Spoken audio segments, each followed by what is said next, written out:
Welcome to Animated Book Summaries, and today we'll be discussing Daniel Goleman's Emotional Intelligence. The tendency to act is suggested, though not directly expressed, in every emotion. The root of the word contains the Latin to move. The main emotions are anger, fear, happiness, love, surprise, disgust, and sadness. We are biologically programmed to act out these emotions in a certain way, but our culture and life experiences dictate just how. For example, we all grieve after a loved one dies, but how we show our grieving, how emotions are displayed in private moments, is how we're molded by our culture. There are two minds, rational and emotional. The more intense the emotion, the more dominant the emotional mind becomes. Our emotional mind is subject to hijacking. The limbic brain proclaims an emergency and triggers a reaction before our neocortex can process whether such an action is a good idea. Our emotionally charged memories are also stored in a different part of our brain than ordinary facts. Bottom line, the emotional and rational parts of our brain need each other. They work in tandem. Emotions are key for good decision making, as dry logic alone sometimes can't help us work through a huge array of choices. IQ versus EQ. Academic intelligence has little to do with emotional life. People with high IQs can be stunningly poor pilots of their private lives. This doesn't mean an IQ is meaningless. Perhaps someone with a 500 on his math SAT shouldn't aspire to be a mathematician, but he could surely aspire to be a US Senator or make $1 million, since the totality of other characteristics he brings to life dwarfs the SAT aptitude. 95 students from Harvard in 1940 were followed into middle age, and the men with the highest test scores in college were not particularly successful compared to their lower scoring peers, nor were they more productive or happy. Much evidence testifies that people who are emotionally adept, who know and manage their own feelings well, and who read and deal effectively with other people's feelings, are at an advantage in any domain of life, whether romance and intimate relationships, or picking the unspoken rules that govern success in organizational politics. People with well-developed emotional skills are also more likely to be happy and effective in their lives, mastering the habits of the mind that foster their own productivity. People who cannot take some control over their emotional life fight inner battles that sabotage their ability for focused work and clear thought. Howard Gardner's theory of multiple intelligences is relevant here. He thinks that there's not just one kind of intelligence crucial for life success, but many personal intelligences. The core of interpersonal intelligence, according to Gardner, includes the capacities to discern and respond appropriately to the moods, temptations, motivations, and desires of other people. In interpersonal intelligence, the key to self-knowledge includes access to one's own feelings and the ability to discriminate among them and draw upon them to guide behavior. The five main domains of emotional intelligence are: 1. Knowing one's emotions, self-awareness. 2. Managing emotions. 3. Motivating oneself. 4. Recognizing emotions in others. And 5. Handling relationships. Pure types, the male IQ versus the male EU. The male IQ, adept in the realm of mind but inept in the personal world. Showing a wide range of intellectual interests and abilities, he is ambitious, productive, predictable, and persistent, and untroubled by concerns about himself. He also tends to be critical and condescending, attentive and inhibited, uneasy with sexuality and sensual experience, unexpressive and detached, as well as emotionally bland and cold. Male EI, socially poised, outgoing and cheerful, not prone to fearfulness or worries rumination.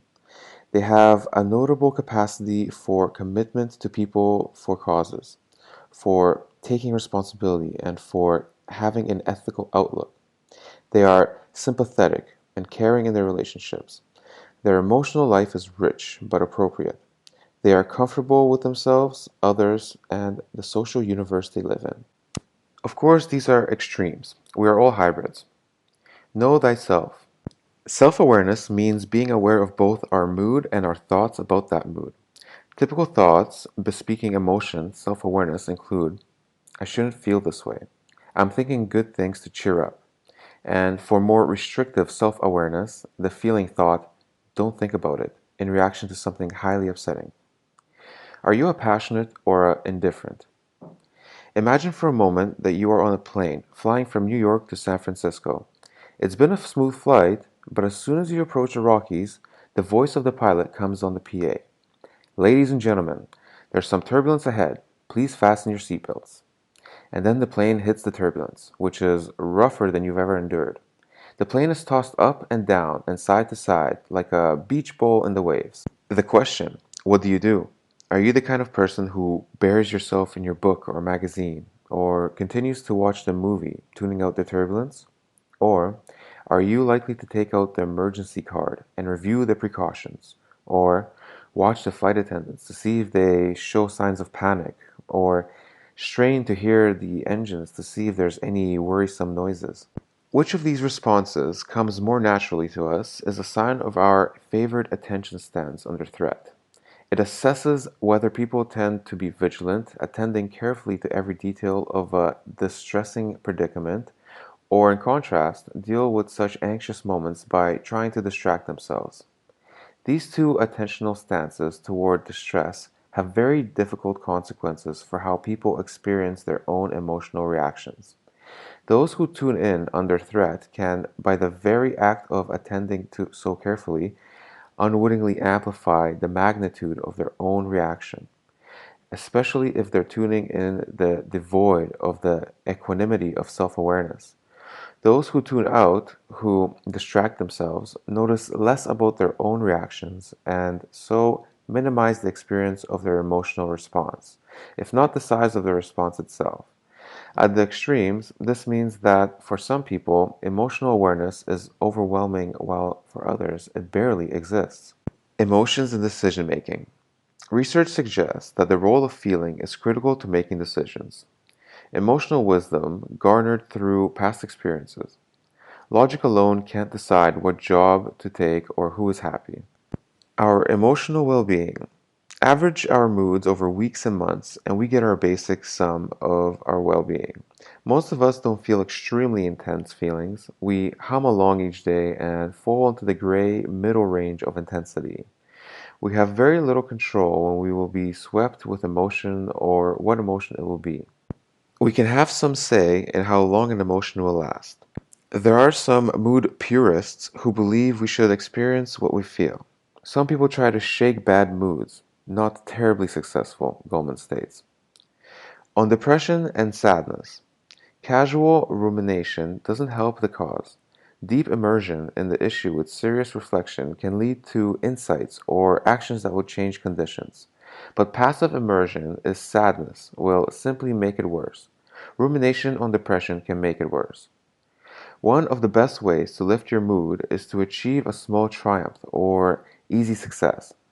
Taking a long delayed chore, for example, cognitive reframing is also helpful. Showing emotion. Three ways. A. Minimize emotion, Japan style. B. Exaggeration. And C. Substitution. Men versus women. Women on average feel the fuller range of emotions and express them with greater intensity. Hence, they're more emotional than men. Marital relations. In one study of marriages, men had a rosier view than the wives of just about everything in their relationship. Lovemaking, finances, ties with the in-laws, how well they listen to each other, etc. Wives, in general, are more vocal about their complaints than in their husbands. In bad relationships, when one partner screws up, the other blames it on the character of the person, not as a misdeed. When a wife shows the facial expression of disgust four or more times within 15 minutes conversation, it's a silent sign that couple is likely to separate within 4 years. Study has made this prediction in 94% accuracy. EI and leadership. We're often too frugal with praise and too willing with criticism. We need to increase our own awareness of our emotions. Are we truly satisfied? And get better at recognizing others' emotions. Nothing may be more critical in leadership. When criticizing, Be specific. Offer a solution. Be present. Be sensitive. Discrimination. It's more practical to try to suppress the expression of bias rather than trying to eliminate the attitude itself. Stereotypes change very slowly. EI and groups.